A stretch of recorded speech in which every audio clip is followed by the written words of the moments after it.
Today we're going to be looking at a damp problem fix, hopefully, on the Talbot Express AutoQuest 320. I'll just take you inside to see the problem. We've got damp at the base of these windows and I want to nip it in the bud before it develops into a bigger problem. And what I've done is I've peeled back, it's like wallpaper, I've peeled it back because it's plastic, it's not breathable. You can see we've got damp all the way to the front of the overcab, and I've got a suspicion that it's coming in through the window, as this seems to be the wettest point here. So we're at the back of the window and that's the front of the vehicle, just to get things in perspective. So we'll just have a look outside.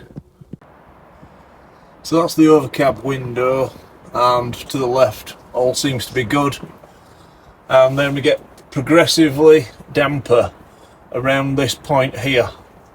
You can feel it actually without peeling any of the paper back. Just stick the back of your hand on it and you can feel a little damp without removing anything. So my suspicion is this seal there. You can see there is a joint there, and I'm wondering if it's leaking through the joint. So what I'm going to do is I'm going to take this window out, and I may learn a little more along the way, and then I can seal it up to the level where I know it isn't leaking. So this seal is the prime suspect for the leak. So water could potentially go in through the seal and round and find its way into the timbers of the overcab down there. Also, it's possible it could be leaking at the top, and that could be responsible for water finding its way to the bottom. So we've got a filler strip here to remove. So I'm going to put my tool in. So I've been using this window bead removal tool, which has worked quite well. So I can wedge that under and hopefully remove the filler strip. So I'll just find somewhere slightly proud to wedge this in. Then we can tease it out.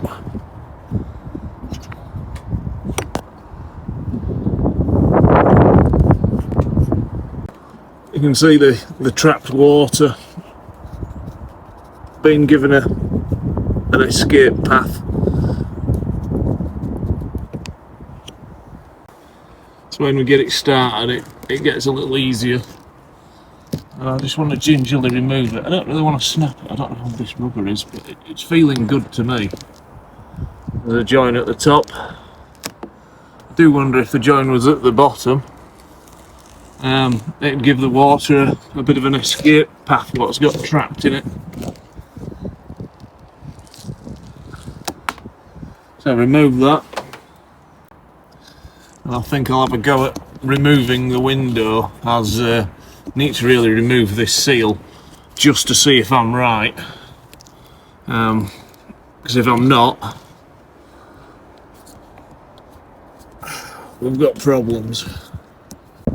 I'm encountering some old sealant in here, so I do wonder why somebody would seal it at the top, because it doesn't really need it. As the rain goes down there, water never runs uphill in my experience.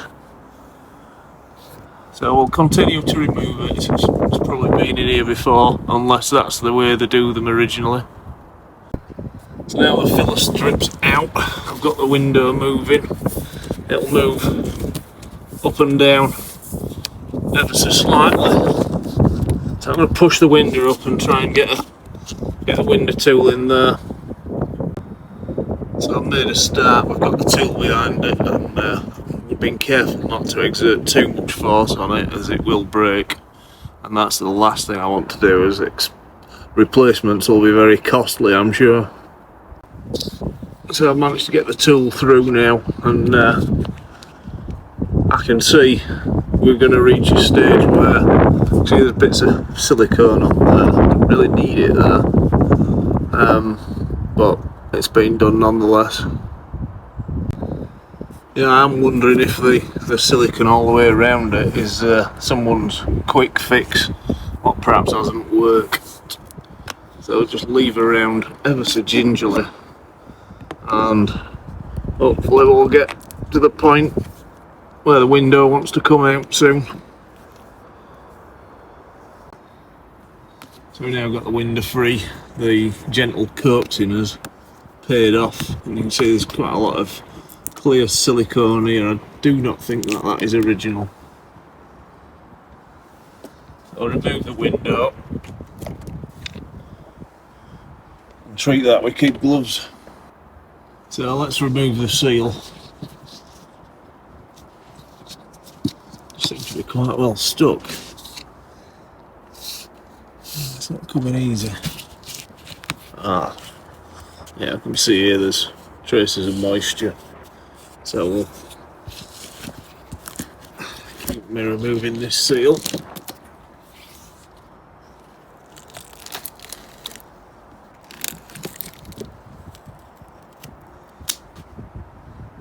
So we've got a bit of silicone to remove. So we can clearly see that we have got damp coming in around here, and it is actually slightly damp to the touch, which is disappointing. And I think what we're going to have to do is clean all this up and reseal it and refit the window. I think what I'll do is I'll go around with some T-cut to start with. That's cleaned up the area and got rid of any old traces. I'm not going to do anything about the aluminium, as it always forms its own scab, so that'll be fine. So here's the inside of the seal, which does indeed tell a story of water ingress. So I'll take that to the kitchen, and I think I'm going to clean it up with one of them sponge pan scrubbers. So it's going to be slightly abrasive. This seal's feeling good, so I'm going to reuse it. So I've cleaned up the window, and this is what we've removed from it. And the seal. So that should be good to reuse. So I've got some general purpose silicone that's fast curing. And what I'm thinking about is I'm going to lay a bead on the inside, just there where my fingernail is, all the way around, and then another bead on the outside, as close to that as I can realistically get. So I've worked the inner edge in with my fingers, and I think I'll do the same for the outer edge, just so we don't push it with the seal away. We just want a good thickness and a good coverage of sealant. So I've refitted the weather strip, and one thing I'm going to do is put plenty of sealant in the gap where it joins. So I've just been refitting the window, and I learned from experience, as I've done the other side first, ram the joint end, start there and work across. So I'm just levering ever so gently, just going in tiny little steps, and the game's to finish on a straight part instead of a corner. Well, I've ended up finishing on a corner, but it's worked out fine.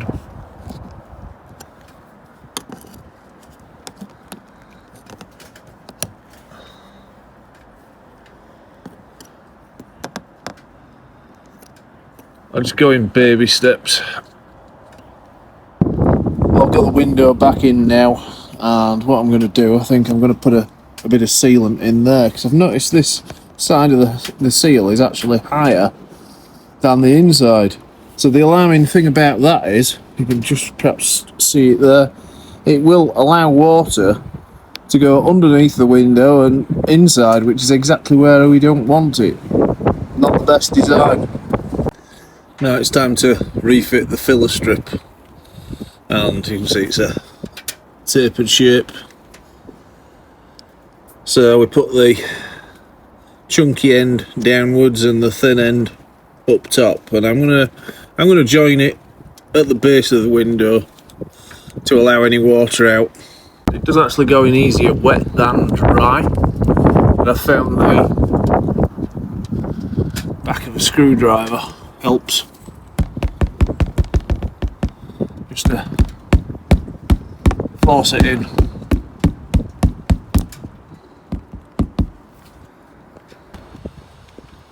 So now the window's in, the next thing to do is just to get some, I quite like using disposable wipes, and just go around neaten things up a little. So I've gone round with the wipes and I've pushed the join together as good as I can. So there's only one more thing to do now, and that is to go have a cup of tea and hope that this repair works.